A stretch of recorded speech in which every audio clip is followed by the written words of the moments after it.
안녕하세요, 김남도입니다.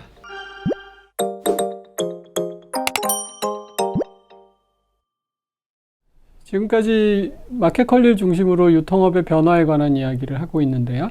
오늘이 그 마지막 시간입니다. 오늘 이야기도 사실은 유통업이나 특정한 기업의 문제가 아니라 우리 산업 전반의 문제를 조금 이야기하고자 합니다. 패러다임이 변하고 있다는 이야기입니다. 예전에는 시장이 제법 안정적이었어요. 그래서 저희가 트렌드 코리아를 처음 낸 것이 2009년 이때였는데요. 그때만 해도 트렌드 코리아 키워드를 쓰고 나면 그런 질문을 많이 받았어요. 1년 만에 그렇게 트렌드가 많이 바뀌는 게 있어요. 그 1년마다 키워드 만들려면 굉장히 힘드시겠네요. 이런 질문 많이 받았거든요. 근데 요즘은 비슷한 분들이 1년은 너무 긴 것 같고 6개월에 한 번씩 책 내시면 안 돼요. 이런 말씀을 하십니다. 그만큼 변화의 속도가 아주 빨라졌죠. 단지 속도가 빨라졌다는 것이 아니라 그 속도가 빨라진 것은 우리가 이런 시대를 살아야 되는 대응과 패러다임도 조금 바뀌어야 한다 하는 것입니다. 예전처럼 안정적일 때에는 치밀한 계획이 굉장히 중요해요. 그러니까 잘 계획을 세워서 실패하지 않는 프로젝트를 하는 것이 굉장히 중요하죠. 왜냐하면 이 당시에는 규모의 경제가 적용되던 시기였기 때문입니다. 그러니까 경쟁자를 따돌리는 가장 중요하고 가장 손쉬운 방법은 경쟁자보다 먼저 대규모의 투자를 실행해서 일정한 규모를 갖추고 나면 그 규모를 경쟁자가 따라올 때까지는 선행자의 이익을 누릴 수가 있었죠. 근데 대규모의 투자가 들어가는데 만약 계획이 잘못돼서 뭔가 실패한다면 그 손실이 크겠죠. 그렇기 때문에 어떻게든 실패하지 않을 그런 계획을 짜는 것이 굉장히 중요했습니다. 어떻게 하면 실패하지 않을까요? 예를 들면 변수를 최소화하는 거죠. 그래서 대규모 소비자 조사를 실시하고 전문가 인터뷰를 해서 변수를 최소화하고 실패하거나 위험의 요소들을 다 찾아내서 그걸 사전에 정리하는 것이죠. 그래서 어떤 모델이라면 이 모델을 최적화시키는 것이 굉장히 중요했고 그 최적화의 과정에서 비용을 최대한 줄여내는 것이 아주 중요한 패러다임이었죠. 이것이 전부 규모의 경제 시대의 패러다임입니다. 이제는 아까 말씀드린 대로 속도의 경제 시대가 됐어요. 환경이 안정적이지 않습니다. 이런 시기에는 정말 철저하고 치밀한 계획이 사실 의미가 없어지는 경우가 있습니다. 예를 들면 어떤 상황이 변해서 거기에 대응하기 위해서 정말 치밀하게 계획을 짜지요. 아까 말씀드린 대로 변수를 최소화시켜야 되고 대규모의 소비자 전사를 실시하고 전문가 인터뷰를 하고 시뮬레이션을 하고 그래서 어떻게든지 실패하지 않을 변수를 찾아내는데 사실은 시간이 듭니다. 그래서 예를 들어 또 중간에 보고해서 피드백 받고 임원이나 최고 의사결정자의 인가를 득할 때까지는 대체로 한 1년 정도의 시간들이 걸리죠. 어떤 큰 프로젝트는 그 이상 걸리는 경우도 있고요. 그래서 뭔가 대책을 마련했는데 이제 시행하려고 보는데 1년 전에 그 상황이 아니라면 이 계획은 무슨 의미가 있을까요? 두 번째 이슈는 이렇게 변화의 속도가 빨라졌다는 것은 이 변화의 방향도 어디로 갈지 종잡기 어려워졌다는 뜻입니다.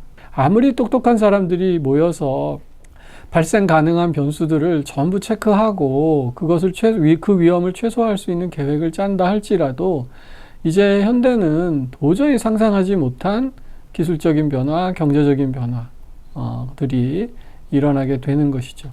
지금 당장만 해도 이 코로나 바이러스가 언제쯤 어떤 형식으로 어떻게 종식될지 사실 누구도 예측하기가 좀 어려운 상황입니다. 이런 상황에서 몇 년의 기간을 들여서 애프터 코로나 계획을 짜는 게 어떤 의미가 있을까요? 그래서 이런 시기에는 계획보다는 실험이 매우 중요합니다. 일단 해보는 거죠. 그래서 계획을 실행하는 것이 아니라 가설을 검증하는 과정으로 가는 것이 굉장히 중요합니다. 일단 무언가를 해보고 이게 잘 되느냐 안 되느냐 하는 것을 경험한 후에 그것이 왜 잘 됐느냐 왜 안 됐느냐를 얘기하는 것이 훨씬 낮다는 거죠. 우리 흔히 실패에 관대한 조직을 만들자, 실패에 더 관대하자 이런 말을 많이 씁니다. 아까 말씀드렸듯이 실패는 필연적으로 비용을 분담하고 누군가 책임을 져야 할 문제죠. 근데 왜 실패에 책임을 묻지 말고 실패에 관대해지자고 하는 것일까요?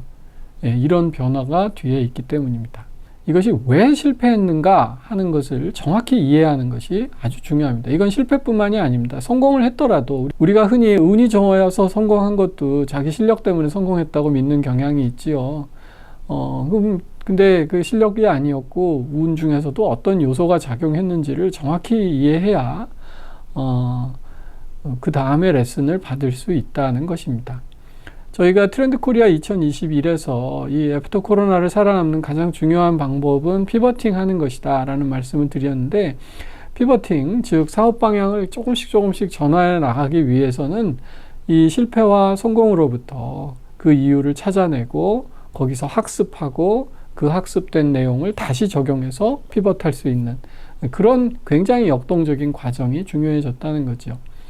근데 이걸 이제 실제로 조직에서 만약 적용을 시켜 본다면 실패로부터 배운다는 게 사실은 용이한 일은 아닙니다.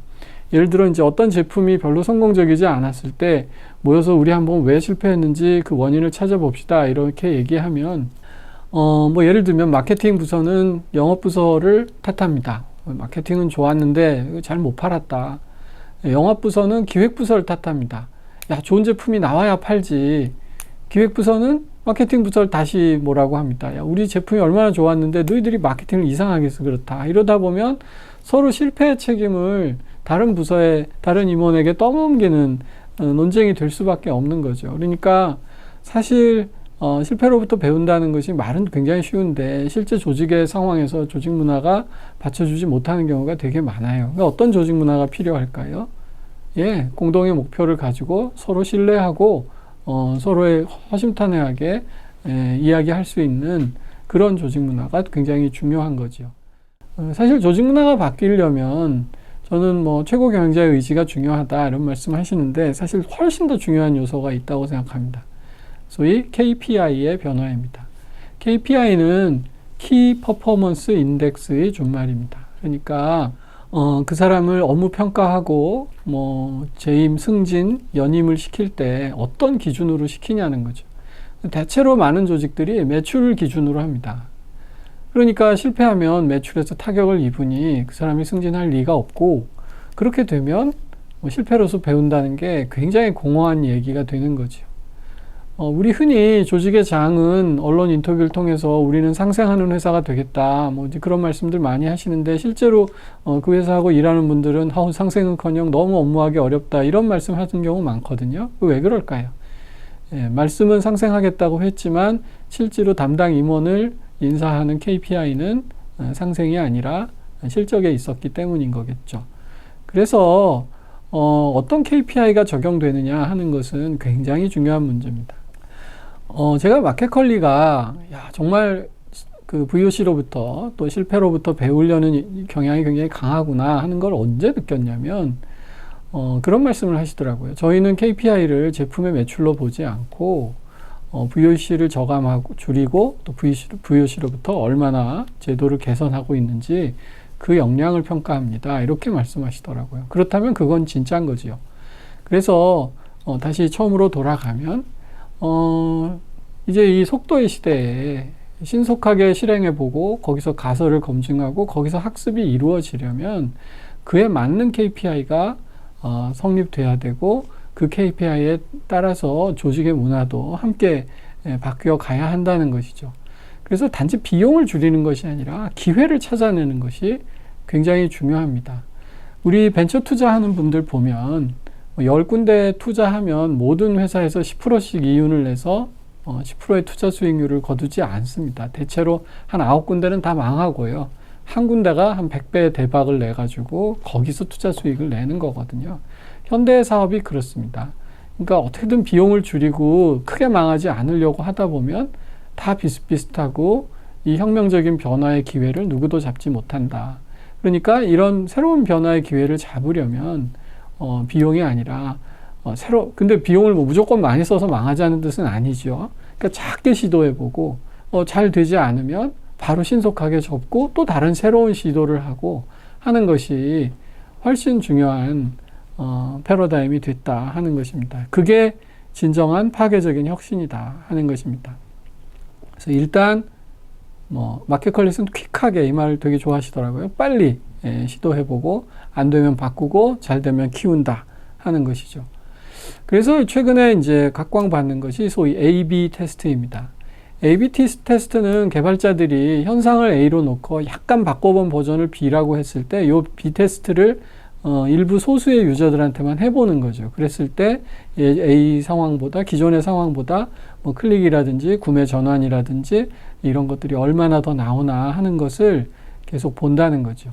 그러니까 이 A/B 테스트를 거의 매일같이 해보면서 새로운 시도, 또 새로운 것들을, 그러니까 인터넷 기업이 좋은 이유는 전면적으로 100% 다 바꾸지 않아도 된다는 거죠. 그 중에 샘플을 정해서 한 1000명만 이렇게 인터페이스를 바꾸면 클릭이 더 높아지나 낮아지나, 사람들이 더 구매를 많이 하나 안 하나를 실험해 보고, 괜찮다 그러면 그걸 전 인터페이스로 바꿀 수 있는, 적용할 수 있는 이제 그런 시스템이 구축돼야 된다는 거죠. 근데 이 A/B 테스트의 논리가 단지 시스템에서만 구현되는 것이 아니라 회사의 전체적인 경영을 좌지우지하는 하나의 가장 큰 이념이 돼야 되지 않을까 하는 것입니다. 최근 산업의 변화가 굉장히 아날로그 기업들도 디지털화 하도록 만들고 있습니다. 디지털화는 고객의 판매, 유통도 디지털화 시키지만 내부적인 업무의 추진도 계속 디지털로 바꾸도록 요구하고 있습니다. 여기서 중요한 것은 좋은 시스템 개발자를 불러서 디지털로 만드는 것이 아니라 그 디지털 시스템으로 통해서 얼마나 조직이 성장하고 또 학습해 나갈 수 있는가 하는 여건을 만드는 것이라고 하겠습니다. 이것은 단지 유통업뿐만이 아니라 AI 시대 이후로 격변하고 있는 경영 환경 변화의 문제이고, 이것이 예전의 규모의 경제를 이제 속도의 경제로 바꾸면서 그에 대응하는 우리의 태도도 또 조직 문화도 KPI도 바꿀 그런 시점에 이르렀다는 말씀을 결론으로 드리겠습니다.